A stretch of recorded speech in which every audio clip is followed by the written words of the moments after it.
예수님께서는 그 인성을 취하시기 전에 이미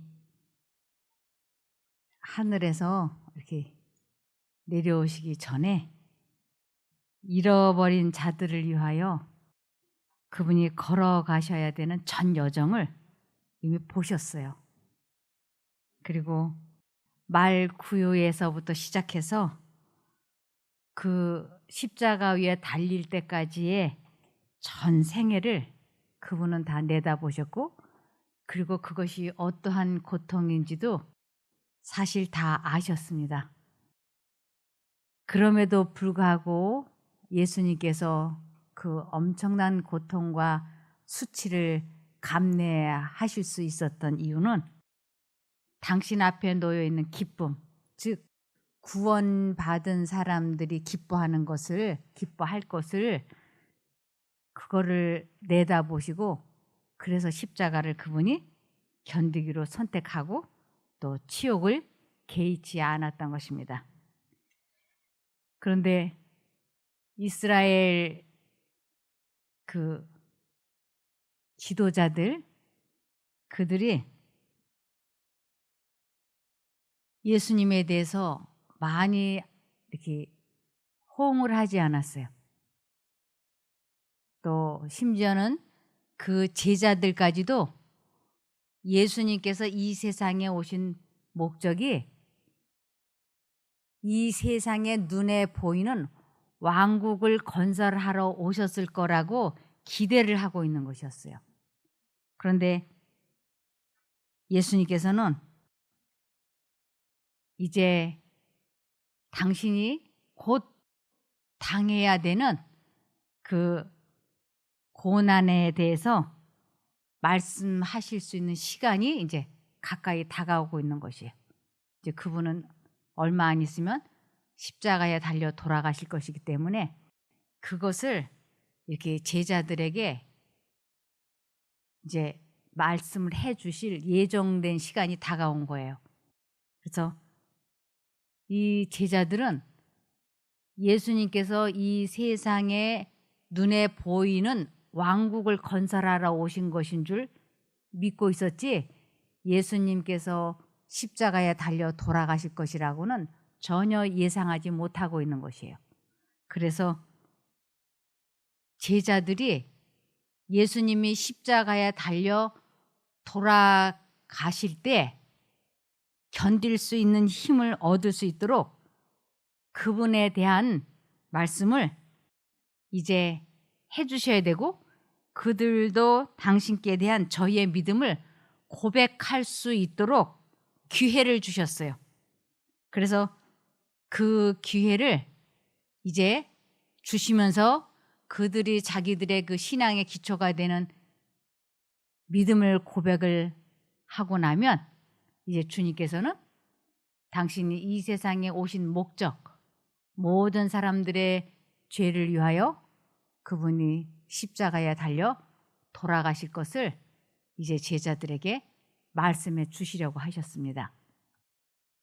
그런데 베드로는 처음부터 예수님이 메시아이심을 믿었어요. 그 사람은.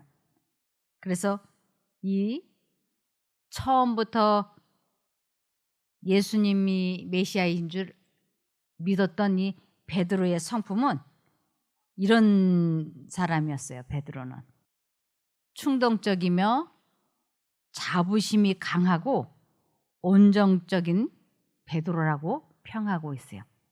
또 제자들의 경력을 보면 베드로보다 그리스도의 교육법을 잘 예시하고 있는 사람도 없다. 대담하고 잘 다투고 자신감이 넘치며 지각이나 행동이 예민하고 금방 복수하고 금방 용서하는 성질을 가진 베드로는 때때로 잘못을 거듭하여 견책을 받았다. 그러나 그리스도께 대한 그의 충정과 헌신도 다른 성질 못지않게 강했다. 이 때문에 인정과 칭찬을 받을 때도 있었다. 예수님께서는 특별한 사랑과 인내를 가지고 이 성급한 제자를 다루심으로 그의 자만을 견제하시고 그에게 겸손과 순종과 신뢰를 가르치고자 노력하셨다. 이 겸손이라고 하는 것은 자아 희생, 자아 포기를 겸손이라 그러죠. 베드로에게 이것을 가르치시고자 하셨던 것입니다. 그래서 제자들은 그리스도께서 세상의 임금으로서 통치하실 것을 여전히 기대하였다. 예수께서 매우 오랫동안 당신의 계획을 숨기셨을지라도 그들은 그가 항상 빈곤하고 미천한 상태에 머물러 계시지 않을 것으로 믿었으니 곧 예수께서 그의 나라를 세우실 시기가 가까웠다고 믿었던 것이다. 제자들은 아주 이제 이 젊은 사람이 이 세상 왕국을 건설할 것을 아주 기대하고 있었습니다. 제사장들과 랍비들의 증오심은 결코 수그러들지 않을 것과 그리스도께서 자신의 민족에게 거절을 당하시고 기만자로 정죄를 받아 악인처럼 십자가에 못 박히실 사실 등에 대하여 제자들은 꿈에도 생각지 못하였다. 그러나 흑암의 세력의 때는 가까이 이르고 있었으며 예수께서는 제자들에게 앞에 놓인 쟁투를 공개하셔야 하였다. 그래서 이제 예수님께서 그 기회를 이제 쓰시게 됐습니다. 마태복음 16장 13절부터입니다. 예수께서 가이사랴 빌립보 지방에 이르러 제자들에게 물어 가라사대 사람들이 인자를 누구라 하느냐 가로되 더러는 세례 요한 더러는 엘리야 어떤 이는 예레미야나 선지자 중에 하나라 하나이다. 가라사대 너희는 나를 누구라 하느냐 시몬 베드로가 대답하여 가로되 주는 그리스도시요 살아계신 하나님의 아들이시니이다. 예수께서 대답하여 가라사대 바요나 시몬아 내가 복이 있도다. 이를 내게 알게 하려는 혈육이 아니요 하늘에 계신 내 아버지시니라. 또 내가 네게 이르노니 너는 베드로라. 내가 이 반석 위에 내 교회를 세우리니 음부의 권세가 이기지 못하리라.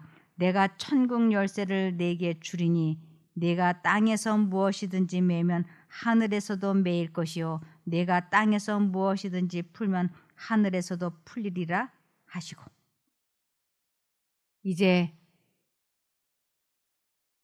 베드로가 예수님에 대해서 주는 그리스도시요 살아계신 하나님의 아들이시니다라고 자기의 신앙 고백을 하였습니다. 그러자 주님께서는 내가 나를 그렇게 알아보고 믿는 것은 그것은 하늘에 계신 내 아버지께서 그렇게 너를 깨우쳐 주신 것이다 라고 말씀을 하세요. 그러면서 18절에 또 내가 네게 이르노니 너는 베드로라. 그러면서 내가 이 반석 위에 내 교회를 세우리니 그랬어요. 내가 이 반석 위에는 건 예수님 당신 자신을 말씀하시는 것이에요. 내가 기초돌이 될 것이다. 베드로 너에게 교회를 세운다는 게 아니고 내가 기초가 되어서 교회를 세우리니 음부의 권세 사단이 이기지 못할 거라고 말씀을 하시는 것입니다. 많은 사람들이 베드로를 기초로 해서 시작된 건 줄 아는데 여기에서 말씀하시는 것은 예수님 당신 자신을 반석이라고 말씀을 하시는 것입니다. 그러면서 19절에 내가 천국 열쇠를 내게 주리니 그랬어요. 천국 열쇠는 말씀이에요. 이 하나님의 말씀을 천국 열쇠라고 그러면서 이 말씀을 기초로 해서 이제부터 전도를 하라는 말씀이에요. 이 천국 열쇠, 이 성경 말씀을 너에게 주리니 내가 땅에서 무엇이든지 매면 하늘에서도 매일 것이요 내가 땅에서 무엇이든지 풀면 하늘에서도 풀리리라. 요 부분을 이제 읽어드리겠습니다. 참된 기초. 베드로라는 단어는 굴러다니는 돌이라는 뜻이다. 그리스도는 베드로라는 사람을 교회의 기초를 놓을 바위라고 말씀하신 것이 아니다. 이 반석이라는 그분의 표현은 그리스도 교회의 기초이신 그리스도 자신에게 적용하신 말씀이다 라고 하셨습니다. 그러면서 베드로가 교회의 믿음의 기초가 되는 진리를 나타냈으므로, 그가 신앙 고백을 했으므로 예수께서는 전체 신도들의 대표자로서 그를 높이셨다. 내가 천국 열쇠를 네게 주리니 내가 땅에서 무엇이든지 매면 하늘에서도 매일 것이요 내가 땅에서 무엇이든지 풀면 하늘에서도 풀리리라고 예수께서 말씀하셨다. 이 천국 열쇠는 곧 그리스도의 말씀이다. 모든 성경 말씀은 예수의 말씀으로서 그 말씀은 여기에 포함되어 있다. 이 말씀은 하늘을 열고 닫는 능력을 가지고 있다. 이 말씀은 사람들이 구원 간합되느냐 혹은 거절하느냐, 즉 구원을 받느냐 멸망을 하느냐 하는 결정짓는 조건들을 선언하고 있다. 이 성경 말씀이 구원을 받느냐 못 받느냐 하는 율법서라고 하는 것입니다. 구주께서는 복음 사업을 베드로 한 사람에게 맡기지 않으셨다. 그 후에 베드로에게 하셨던 말씀을 반복하시면서 예수께서는 그 말씀을 직접 교회에 적용시키셨다.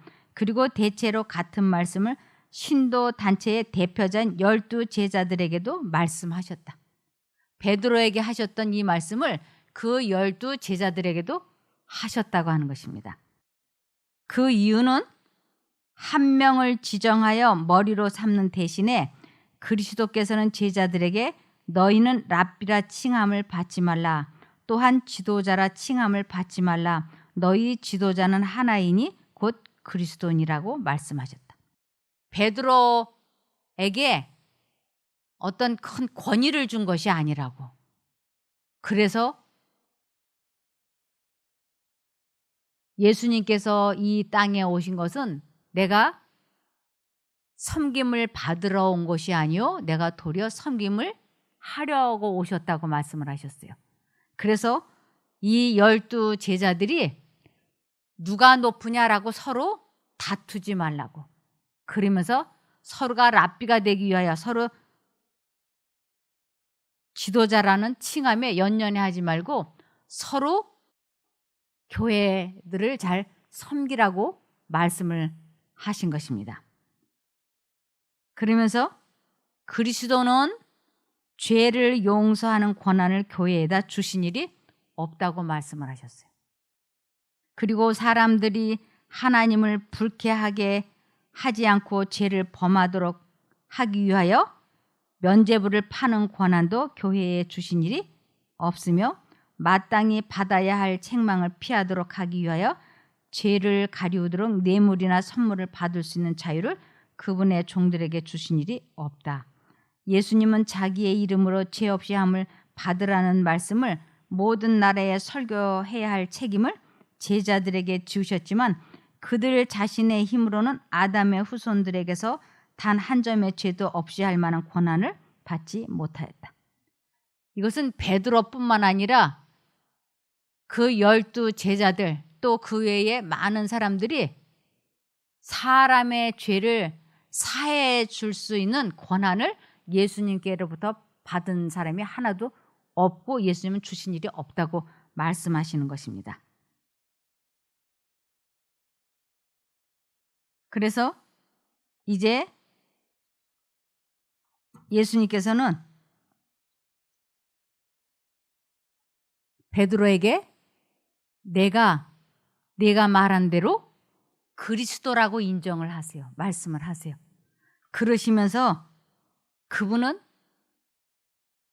마태복음 16장 20절에 제자들을 경계하사 자기가 그리스도인 것을 아무에게도 이르지 말라고 말씀을 하세요. 다른 사람들에게 내가 그리스도인 것을 아무에게도 말하면 안 돼 하고 말씀하셨는데 이런 분부를 내리신 까닭은 서기관들과 바리새인들의 결정적인 반대 때문이었습니다. 이보다 더 큰 이유는 백성들과 심지어 제자들까지라도 메시아에 대하여 매우 그릇된 관념을 가지고 있었기 때문입니다. 그분에 대해서 공공연하게 공표를 한다면 그분의 품성이나 또 그분이 하시고자 하시는 사업에 대하여 그들에게 참된 개념을 심어주지 못할 것이기 때문입니다. 주님께서는 하나님 아버지의 품성을 사람들에게 나타내 보여주시고 그리고 이 세상의 나라를 건설하러 세상 왕국을 건설하러 오신 것이 아니고 마음속에 하나님의 나라를 하늘나라를 건설하러 은혜의 왕국을 설립하러 오셨기 때문에 그리스도라고 하는 것을 너무 일찍 공공연하게 발표를 하면 안 된다라고 하는 것입니다. 그래서 이 참된 개념을 제자들이 이해하고 받아들일 수 있도록 이제 말씀을 이렇게 해주시면서 이것을 아무에게도 내가 그리스도라고 하는 것을 아직은 말하는 것이 시기상조니까 말하지 말라고 말씀을 하신 것입니다. 그러면서 이제 본격적인 말씀을 하셨어요. 마태복음 16장 21절입니다. 이때로부터 예수 그리스도께서 자기가 예루살렘에 올라가 장로들과 대제사장들과 서기관들에게 많은 고난을 받고 죽임을 당하고 제3일에 살아나야 할 것을 제자들에게 비로소 가르치시니 이제 처음으로 주님께서 가르치시는 것이에요. 그랬더니 22절에 베드로가 예수를 붙들고 가나여 가로되 주여 그리 마옵소서 이 일이 결코 주에게 미치지 아니하리이다.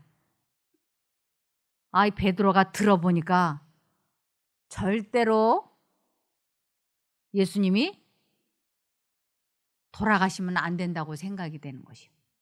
그러니까 그냥 얘기하는 게 아니고 예수님을 그렇게 하지 마시라고 붙잡고 말하면서 일이 결코 주에게 일어나지 않게 자기가 하겠다. 그런 얘기예요. 그런데 23절에 예수께서 돌이키시며 베드로에게 이르시되 사단아 내 뒤로 물러가라. 너는 나를 넘어지게 하는 자로다. 내가 하나님의 일을 생각지 아니하고 도리어 사람의 일을 생각하는도다 하시고 사단아 내 뒤로 물러가라. 너는 나를 넘어지게 하는 자로다.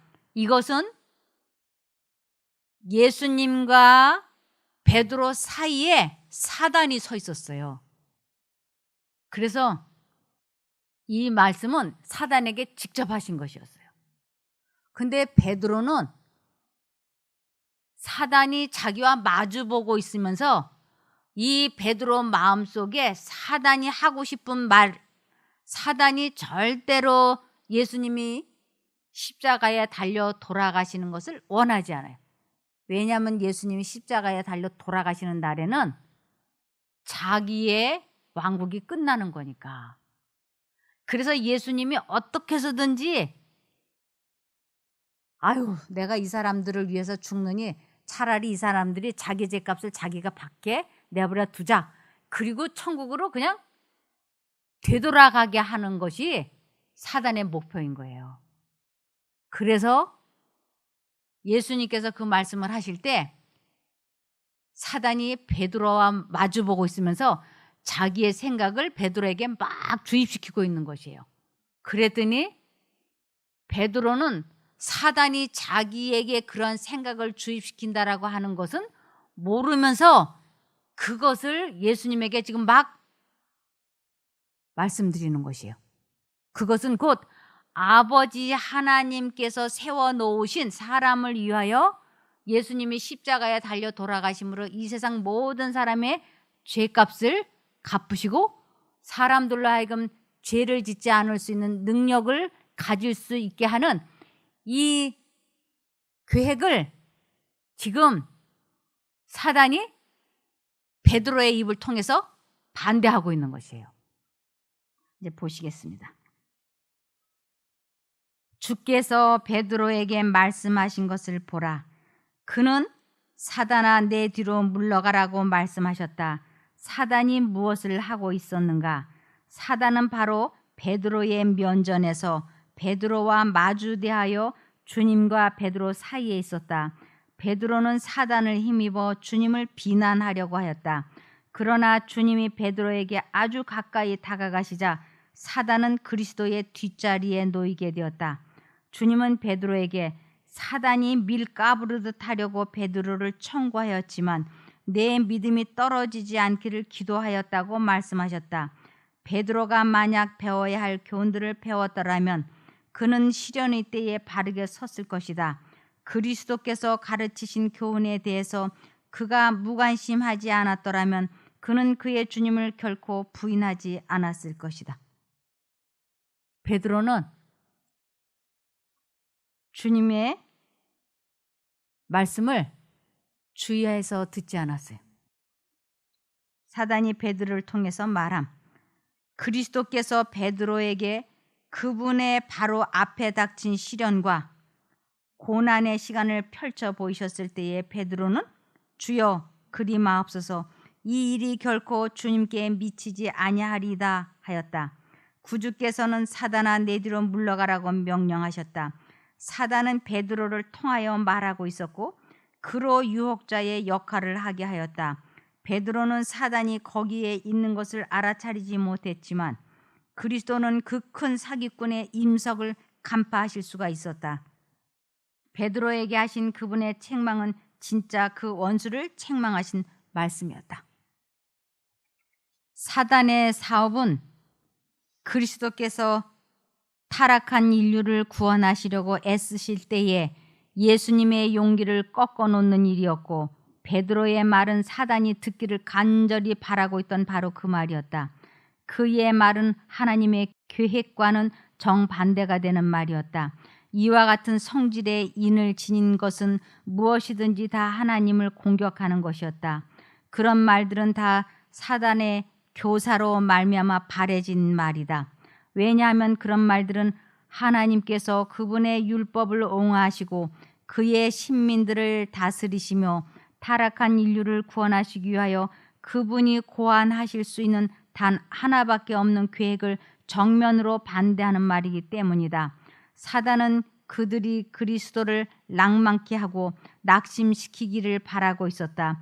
그러나 그리스도는 이런 생각을 해낸 작자를 향해서 사단아 내 뒤로 물러가라고 말씀하신다. 그래서 베드로가 자기 딴에는 아주 잘하는 것이라고 옳다라고 생각이 되어서 예수님에게 말씀을 드렸지만 사실은 그것은 사단의 사주에 의해서 영적인 사주에 의해서 그렇게 실수했던 것입니다. 그러시면서 이제 주님께서 베드로에게 뿐만 아니라 이 세상 모든 사람에게도 동일하게 주신 말씀이 있습니다. 마태복음 16장 24절에서 26절입니다. 이에 예수께서 제자들에게 이르시되 아무든지 나를 따라오려거든 나를 믿으려거든 자기를 부인하고 자기 십자가를 지고 나를 좇을 것이니라. 누구든지 제 목숨을 구원코자 하면 잃을 것이요 누구든지 나를 위하여 제 목숨을 잃으면 찾으리라. 목숨, 사단이 주는 생각을 선택을 하면 이 세상에서만 살 수 있는 생명을 얻는 것이고 영생은 잃을 거라고요. 그러나 사단이 주는 생각, 자기를 부인하고 자기를 희생하면 영생을 얻을 거라고 하는 것을 이렇게 말씀을 하신 것입니다. 그래서 자기를 부인하고 자기 십자가를 지고, 이것은 똑같은 말이야. 누구든지 제 목숨을 구원코자 하면 자기를 부인하지 않으면 멸망할 것이요, 자기를 부인하면 제 목숨을 잃으면 영생을 얻을 것이다. 그런 뜻이죠. 그러면서 26절에 사람이 만일 온 천하를 얻고도 제 목숨을 잃으면 무엇이 유익하리요. 이 세상의 모든 것을 다 가졌다 할지라도 영생을 잃으면 무슨 유익이 있으리요. 사람이 무엇을 주고 영생과 바꾸겠느냐, 이런 말씀을 하시는 것이죠. 그래서 베드로가 꼭 배워야 할 교훈, 곧 우리가 배워야 할 교훈은 자기를 부인하고 자기 십자가를 지는 것입니다. 구원을 받은 사람들은 그리스도께서 가신 길과 똑같은 길을 따라가야 한다. 주님께서 가신 길, 그것은 언제나 내 원대로 마옵시고 아버지의 원대로 되기를 바라나이다. 그래서 하나님께서 말씀을 하시면 조건 없이 하나님을 선택을 하는 것을, 구원을 받은 사람들은 그리스도께서 가신 길과 똑같은 길을 갔다라고 할 수 있는 것입니다. 십자가는 두 길이 나누어지는 곳에 있다. 한 길은 하늘로 가는 순종의 길이요, 다른 한 길은 사람들이 썩어질 것들과 죄의 무거운 짐을 진 채 아무렇게나 갈 수가 있지만 필경은 파멸과 영원한 죽음에 이르는 넓은 길이다. 아, 화를 내면 안 돼 하는 하나님의 음성과, 요번 한 번만 원 없이 화를 내고 내일부터 참아야지 하는 두 생각은, 즉 십자가는 두 길이 나누어지는 곳에 있다고요. 내가 어느 쪽을 선택할 것인가? 내가 선택하는 대로 인생은 꼴지어져 나갈 것입니다. 하나님을 선택을 하게 되면 영생을 이루어 나가는 것이고, 악쪽을 선택하게 되면 멸망을 이루어가는 것이라고 할 수 있습니다. 그래서 자기를 부인하지 않는 것을 자아를 위하여 사는 삶이라고 그럽니다. 자아를 위하여 사는 그리스도인들은 그들의 구속주께 욕을 돌리고 있다.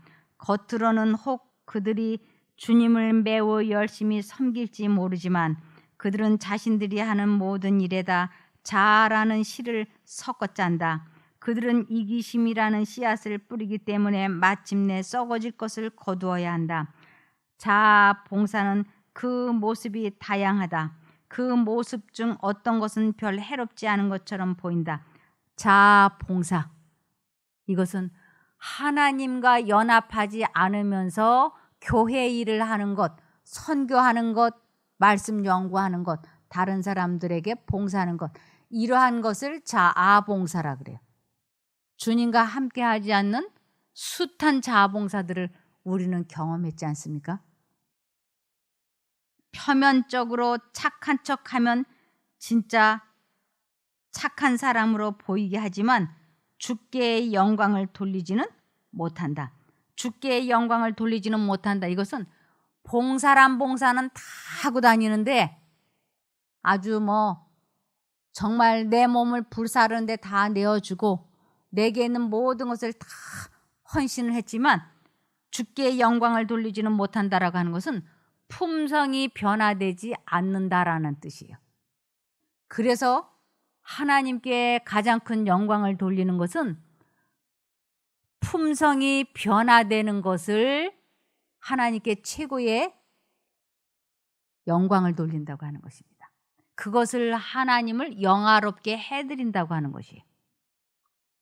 그들의 봉사로 인해서 하나님의 사업은 방해를 받는다. 그들이 봉사하는데 왜 하나님의 사업이 방해를 받는가?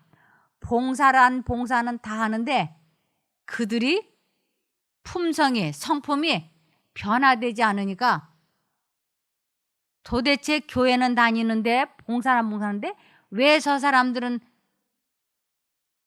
수십 년 하나님을 믿는다 하는데 왜 안 바뀌지?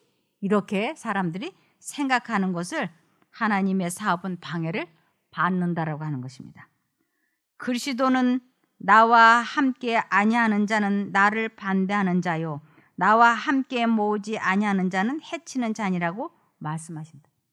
봉사가 됐든 전도가 됐든 헌신이 됐든 무엇이 됐든 하나님과 함께 하지 아니하면 그 모든 것은 자기 자신에게도 별 유익이 없고 주변 사람들에게도 별 유익이 없다고 하는 말씀입니다.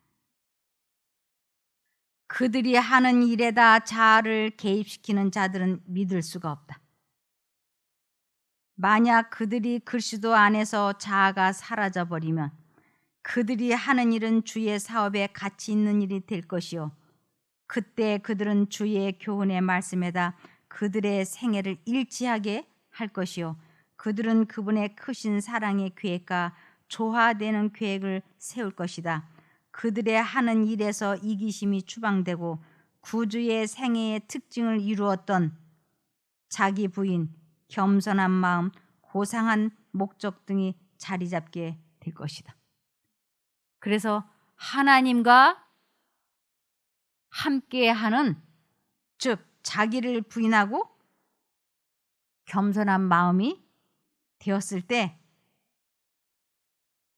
참된 그리스도인이 될 수 있다고 하는 것입니다. 그것이 하나님께 영광을 돌리는 것이라고 말씀하고 있습니다.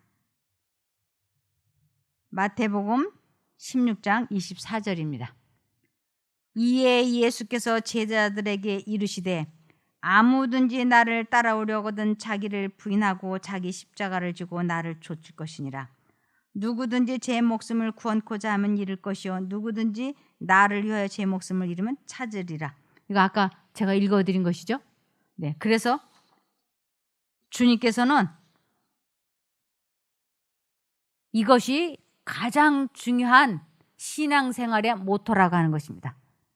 그리스도의 능력을 힘입어서 자기 자신을 죽이는, 자기를 부인하고 십자가를 지고 예수님이 걸어가신 그 길을 가게 되는 것, 그것이 가장 핵심이라고 말씀을 하시는 것입니다.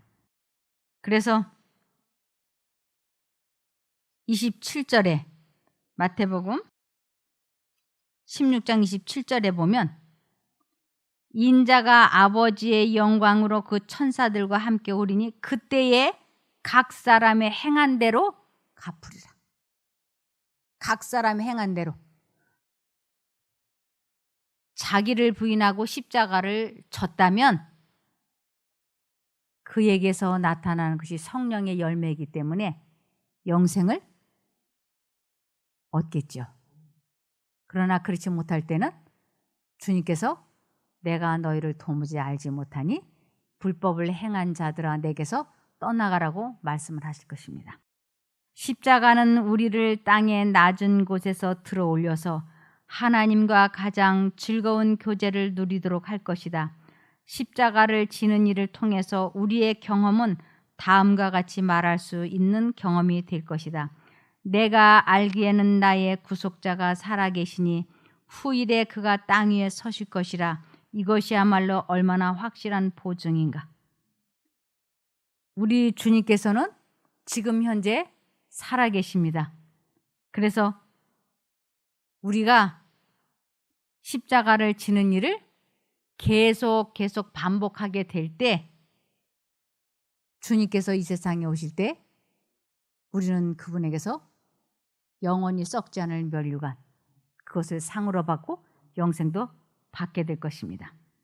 그래서 십자가 밑에 무릎을 꿇을 때 인간은 그가 도달할 수 있는 최고의 지점에 이르게 된다. 그가 무슨 말을 하든, 그가 어떠한 행동을 하든 십자가 밑에 무릎을 꿇었다고 하는 것은 자아를 포기하고 자아를 희생하고 자기를 부인하고 자기의 목숨을 버린 것이라고 하는 것입니다. 이것보다 더 위대한 것은 없는 거예요. 그래서 나는 죽고 내 안에 그리스도께서 사시는 것, 그것을 지금 베드로에게 가르쳐 주신 것입니다. 베드로가 이렇게 중요한 아주 신앙의 가장 기초적이면서 마지막까지 중요한 이 마태복음 16장 24절의 말씀을 듣고도 그는 이 자아 포기하는 것을 배우지 못했어요. 다음 시간에는 그 부분을 베드로가 어떻게 실패하고 배우게 되었는지를 말씀드리기로 하고 오늘은 여기서 줄이겠습니다. 기도하겠습니다. 하늘에 계신 저희들의 아버지 하나님, 그동안 저희가 하나님을 믿는다고 하면서 사실은 베드로와 같은 신앙을 했던 것 같습니다. 하나님 뜻대로 살지 못했고 고집스럽게 저희들의 뜻대로 살아온 것을 용서하여 주시옵소서. 이제 매 순간마다 주님께서 마음에 말씀해 주시면 순종하려고 뜻을 정했사오니 주님, 수시로 주님이 생각나고 기억나게 주님의 이름을 기억나게 도와주시옵소서. 그리하시면 더 이상 머뭇거리지 않고 핑계대지 아니하고 주님을 선택하겠사오니 도와주시기를 예수님 이름으로 기도드리옵나이다. 아멘.